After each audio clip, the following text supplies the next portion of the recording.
Welcome back नाज़रीन। एक भेरो ॿीहर अवांखे आगाह कंदासीं। कराची में आर्ट काउंसिल ॿाहिरां छिकताण वारी सूरत हाल पैदा थी वई आहे। जमात इस्लामी जा कारकुन पंहिंजे मेयर जी शिकस्त ते आपे खां ॿाहिरि थी विया आहिनि ऐं सख़्त पथराव करे रहिया आहिनि। आर्ट काउंसिल कराची ॿाहिरां छिकताण वारी सूरत हाल आहे। पुलिस पारां सूरत हाल ते ज़ाब्ते लाइ कोशिशूं बि जारी आहिनि। आर्ट काउंसिल में मेयर जी चूंड लाइ इलेक्शन हुई, जंहिं दौरान मुर्तज़ा वहाब कामयाब थी वियो। बिल्कुल नाज़रीन, अहम ख़बर है अवांखे आगाह करियूं पिया कराची मां आर्ट काउंसिल ॿाहिरां छिकताण वारी सूरत हाल पैदा थी वई आहे।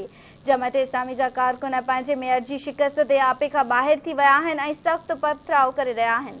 आर्ट काउंसिल कराची ॿाहिरां छिकताण वारी सूरत हाल आहे।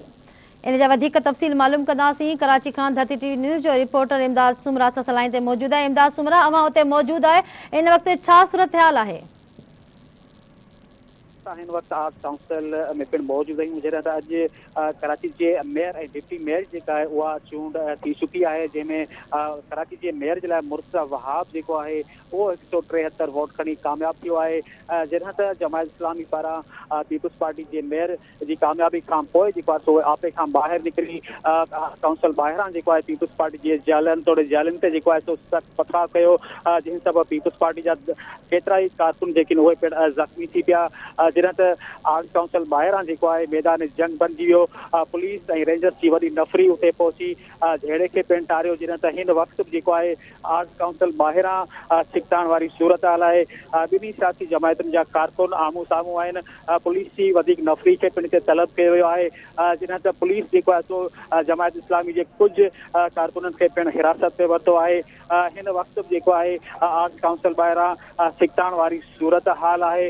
ॿिन्ही सियासी पार्टियुनि जा कारकुन जेके उहे आम्हूं साम्हूं पुलिस जी वरी नफ़री पिणु मौजूदु आहे, लेकिन वधीक पुलिस नफ़री खे पिणु तलब कयो वियो आहे। सख़्तु नारेबाज़ी पिणु कई पई वञे। जी अच्छा इमदाद, इहो ॿुधाइजो त हिकदमि छिकताण कीअं पैदा थी ऐं हिन वक़्तु जमात इस्लामी जा केतिरा कारकुन ज़ख़्मी थिया आहिनि ऐं पाकिस्तान पीपुल्स पार्टी जा कारकुन केतिरा ज़ख़्मी थिया आहिनि? छा अव्हांखे हिन हवाले सां का अपडेट हुजे त ॿुधाइजो। जी बिल्कुलु, जॾहिं पीपुल्स पार्टी जो मेयर जी जेको आहे सो कामयाबी ते जॾहिं जमात इस्लामी खे जे कारकुन खे ख़बर पई त उन खां पोइ जमात इस्लामी जा कारकुन आपे खां ॿाहिरि निकिरी पिया, जंहिंखां पोइ जमात इस्लामी जे केतिरनि ई कारकुननि पीपुल्स पार्टी जे जालनि ते पथराव ऐं लठबाज़ी करणु शुरू करे ॾिनी, जंहिं ते पीपुल्स पार्टी जा कुझु कारकुन जेके आहिनि उहे ज़ख़्मी थी पिया। जॾहिं त ॿिन्ही तरफ़नि खां लठबाज़ी ऐं पथराव खां पोइ जेको आहे सो मैदान जंग बणिजी वियो। अव्हांखे ॿुधाईंदा हलूं त पीपुल्स पार्टी जा कुझु जाला ऐं कारकुन जेके उहे पिणु ज़ख़्मी थी पिया। पुलिस उते वाक़े वारे पहुची जेको आहे जमात इस्लामी जे कुझु कारकुननि खे पिणु हिरासत में वठी छॾियो आहे। हिन वक़्तु पुलिस जी वधीक नफ़री खे पिणु उते तलब कयो वियो आहे। हिन वक़्तु बि जेको आहे आर्ट काउंसिल ॿाहिरां मैदान जंग बणियल आहे। जी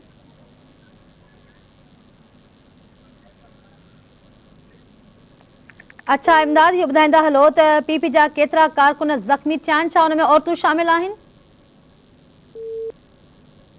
इमदाद सां असांजो राब्तो कटिजी चुको आहे। ॿीहर राब्तो करे कोशिशि कंदासीं हुन खां अपडेट वठूं। नाज़रीन, ख़बर अव्हांखे ॾियूं पिया, कराची खां आर्ट काउंसिल ॿाहिरां छिकताण वारी सूरत हाल पैदा थी वई आहे। जमात इस्लामी जा कारकुन पंहिंजे मेयर जी शिकस्त ते आपे खां ॿाहिरि थी विया आहिनि ऐं सख़्तु पथराव करे रहिया आहिनि। आर्ट काउंसिल कराची ॿाहिरां छिकताण वारी सूरत हाल पैदा थी वई आहे।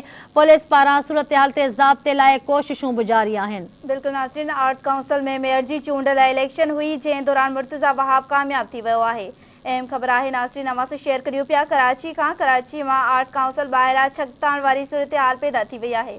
जमात इस्लामी जा कारकुन पंहिंजे मेयर जी शिकस्त ते आपे खां ॿाहिरि निकिरी विया आहिनि।